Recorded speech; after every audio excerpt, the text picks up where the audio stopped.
My girlfriend booked a family trip, but only for her kids. When I asked where my daughter would sit, she shrugged and said, she can stay with her grandma. I didn't argue. I quietly canceled the flights and booked a new trip for just me and my daughter. At the airport, she found out at the gate. Now she's blowing up my phone. You embarrassed me in front of the entire airport.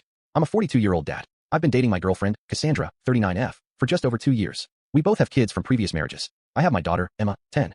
She has 2 kids, Tyler, 14, and Mia, 12.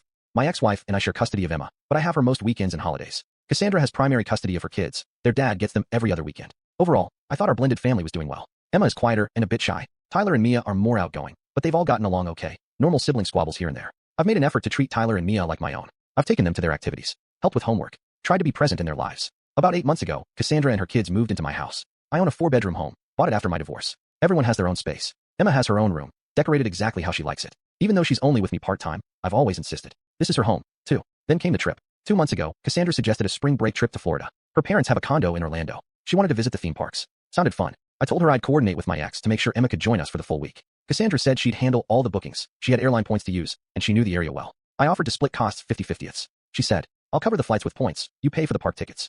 Sounded fair. Over the next few weeks, she kept mentioning restaurants she was booking, attractions she was researching. I was swamped with work and grateful she was handling the logistics. Emma was excited. She'd never been to Florida. She started watching YouTube videos about the parks and the rides. About 3 weeks before the trip, I asked for flight details so I could block time off. Cassandra replied casually, we leave at 10 a.m. Saturday the 13th, back the following Saturday evening. Great. Can you forward the confirmation? I asked. She hesitated. I haven't emailed it to myself. It's just in my airline account.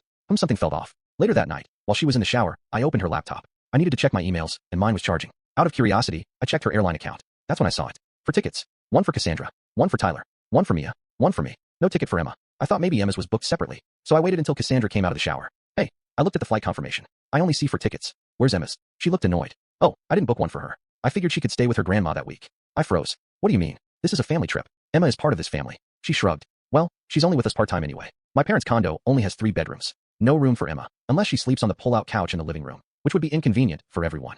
You didn't think to discuss this with me? I asked, trying to stay calm. Honestly, I didn't think it'd be a big deal. She's used to not being included in everything. Plus, tickets were getting expensive, and I only had enough points for 4. My daughter was used to not being included. I was speechless. If points were the issue, why didn't you tell me? I would have paid for her ticket directly. Fine, she said with an eye roll. But I don't know where she'll sleep. We've already planned the activities for the 4 of us. That's when it hit me. This wasn't a mistake. She had intentionally planned the trip without Emma. All those weeks of planning, she had never intended to include my daughter. I just nodded and said, I'll figure something out. And I did. I quietly canceled my own flight. The airline gave me a credit. Then I booked 2 tickets, just for Emma and me. We were going to San Diego instead. Same dates, different coast. Emma had never seen the ocean. I booked a beachside hotel, zoo passes, SeaWorld, even Legoland. I didn't tell Cassandra. As far as she knew, I was still going with them. I packed separate suitcases for Emma and me and hid them in my car. The night before, I told Emma. She was thrilled. She admitted Tyler and Mia had been teasing her about sleeping on the couch. Airport day, we all drove to the airport together. Cassandra, her kids, Emma, and me. Their flight, 10 a.m. Ours, 11:30 a.m. At the terminal, I said, we'll meet you at the gate. Then I took Emma to a different airline counter. Checked in, got boarding passes,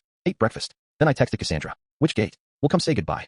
She responded, still assuming we were late and coming to join. We walked up. She looked relieved, then confused. Where are your bags? She asked. Oh, I smiled. We're not on this flight. Her eyes narrowed. What do you mean? Of course you are. I handed Emma her boarding pass. Emma, hold on to this. Our gate is B23. We leave in 40 minutes. Cassandra's jaw dropped. What are you talking about? Your flight is here. Emma and I are going to San Diego. You can't be serious. Get on this flight right now.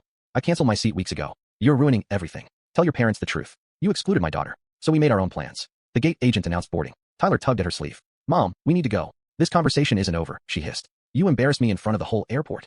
You embarrassed yourself, I replied. When you decided my daughter wasn't part of your family. I took Emma's hand, and we walked away. Thanks, Dad, she whispered. San Diego. It was magical. Ocean views. Zoo days. SeaWorld thrills. A daddy-daughter Legoland day. Best vacation I've ever had. Meanwhile, Cassandra blew up my phone. How could you do this to me? My parents are disappointed. Tyler is crying.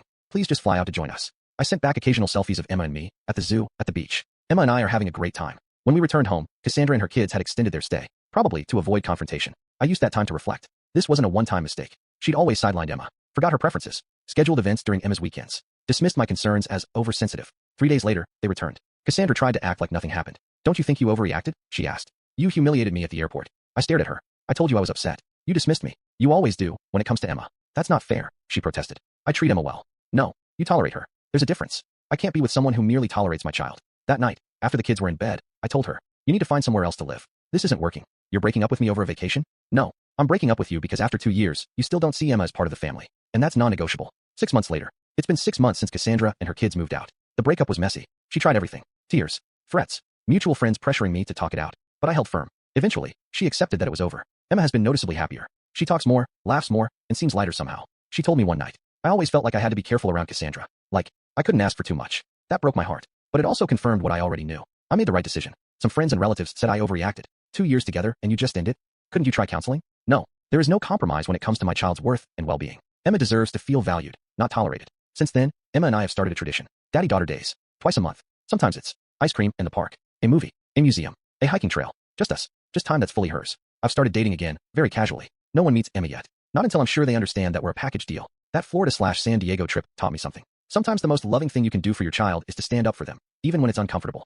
Emma might not remember every detail of our trip, but she'll always remember how it felt to know her dad put her first. Update. Wow. I didn't expect the story to blow up like this. Since so many people asked, here's a few follow-ups. 1. Emma's mom, my ex-wife, read the post. One of her friends recognized it and sent it to her. She reached out. She thanked me for standing up for Emma. Said she'd noticed Emma seemed withdrawn after visits, but didn't want to interfere. Now we've had open conversations about co-parenting. We're on the same page now, about Emma always feeling safe and valued in both homes. 2. Cassandra's ex-husband contacted me. Turns out, same pattern. He has an older son from a previous relationship. Cassandra never accepted him either. He said, reading your story gave me deja vu. We grabbed a beer. Honestly, it was healing. 3. Cassandra, she's telling mutuals that I was controlling and unreasonable, that she dodged a bullet. That's fine. The people who matter know the truth. 4. Emma, she's thriving. Her teacher recently said, she's more confident and participatory in class. Last weekend, she asked, can we plan another trip? Just us. We're thinking Yellowstone or the Grand Canyon. 5. Tyler and Mia, I do miss them. I spent 2 years helping raise them. I sent birthday cards, asked mutual friends how they were doing. But Cassandra made it clear, you're not to confuse them with ongoing involvement. And I have to respect that. It's one of the hardest parts of breakups in blended families.